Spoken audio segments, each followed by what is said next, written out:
آج آپ دیکھ رہے ہیں ملک کے اندر کیا حالات ہیں، میوات کے اندر کیا حالات ہیں،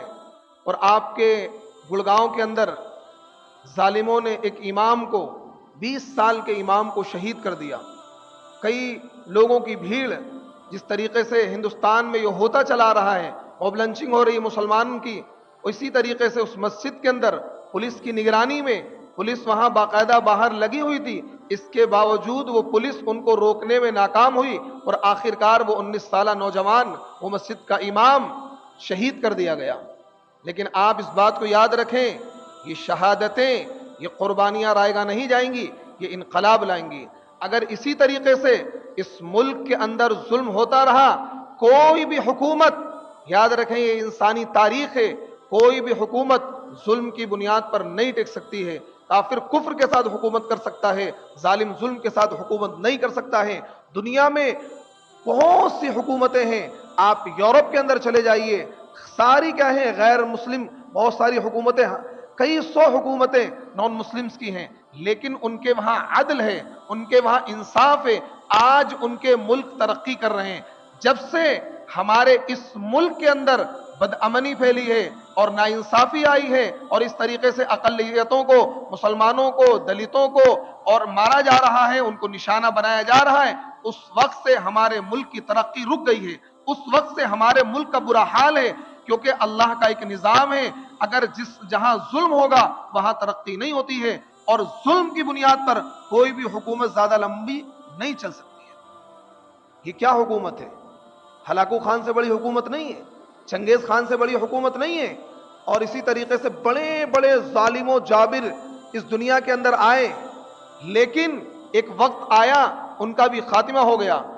یہ تاتاری یہ سمجھتے تھے کہ پوری دنیا کے اندر ہم پوری دنیا کے اندر اپنی حکومت کو قائم کر دیں گے، اور انہوں نے یہ طے کیا تھا کہ ہم اسلام کو، مسلمانوں کو صفحہ ہستی سے مٹا دیں گے، لیکن اللہ رب العزت نے ان کے مقابلے پر ایسے مضبوط ایمان والوں کو کھڑا کیا، سلطان بایزید یلدرم کو کھڑا کیا، سلطان عثمان غازی کو کھڑا کیا، اور سلیمان شاہ کی اولاد کو کھڑا کیا، اور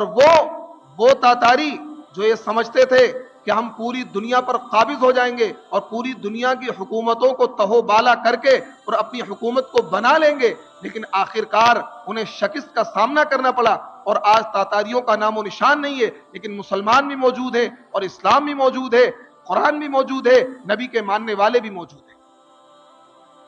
تو اگر کسی کو یہ گھمنڈ ہے اپنی حکومت کا،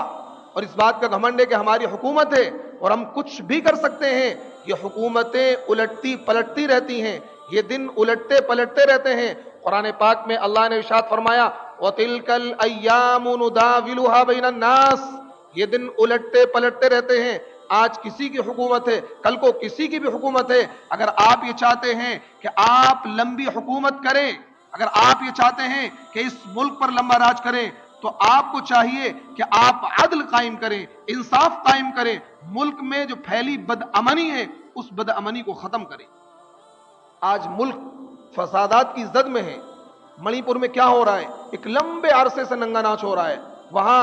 جو چھوٹی جاتی کے ہندو ہیں، عیسائی ہیں، ان پر ظلم ہو رہا ہے اور قتل عام ہو رہا ہے، عورتوں کو ننگا نچایا جا رہا ہے، ان کا گینگ ریپ کیا جا رہا ہے۔ آج ملک کا حال یہ ہے۔ ادھر میوات کے اندر اور گڑگاؤں کے اندر اس طریقے کے فسادات ہو رہے ہیں۔ یہ کیوں ہو رہے ہیں؟ یہ صرف حکومت کی لاپرواہی ہے۔ اگر حکومت ایسے درندے اور ایسے دہشت گرد جو اس جھگڑے کے ذمہ دار ہیں، اگر ان کو جیل کی سلاخوں میں ڈال دے تو اس طرح کے جھگڑے کبھی بھی رونما نہیں ہوں گے۔ لیکن حکومت کی پشت پناہی ایسے درندوں کو، ایسے ظالموں کو حاصل ہے، جس کی وجہ سے اس طرح کے جھگڑے رونما ہوتے ہیں، اور ملک کا جو بھائی چارہ ہے اور ملک کا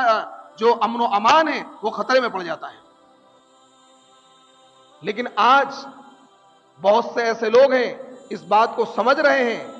کہ بھائی اس لڑائی جھگڑے سے ہمارے ملک کا نقصان ہے، اس لڑائی جھگڑے سے ہمارا نقصان ہے۔ آج جب سے میوات کا یہ دنگا ہوا ہے، میوات کے اندر جو بہت سی غیر مسلم برادریاں ہیں، جاٹ سماج ہے، وہ لوگ باقاعدہ کھل کر میدان میں آئے ہیں. انہوں نے کہا ہے کہ ہم ایسے درندوں کا تعاون نہیں کریں گے، ہم اپنے مسلمان بھائیوں سے نہیں لڑیں گے، یہ تو ہمارے ہی لوگ ہیں، ہمارے ملک کے رہنے والے ہیں. بلکہ وہ لوگ جنہوں نے اس دنگے کو بھڑکایا ہے، مونو مانیسر ہے، بٹو بجرنگی ہے، ان لوگوں کو جیل کی سلاخوں میں ڈال دیا جائے، کیونکہ اس دنگے کو بھڑکانے والے یہ لوگ تھے. جس طریقے سے جنید کا اور جمشید کا زندہ جلا کر قتل ہوا تھا، ان کو شہید کیا گیا تھا، اگر اسی وقت اس درندے کو اور اس دہشت گرد کو، اس آتنکوادی کو اگر جیل کی سلاخوں کے پیچھے گورنمنٹ نے ڈال دیا ہوتا تو آج نوح کا یہ حادثہ نہ ہوتا اور وہاں پر جو اتنا نقصان ہوا ہے وہ نہ ہوتا. اس جھگڑے کے، اس دنگے کے ذمہ دار بہت سے انصاف پرست جو میڈیا کرمی ہیں یا بہت سے انصاف پسند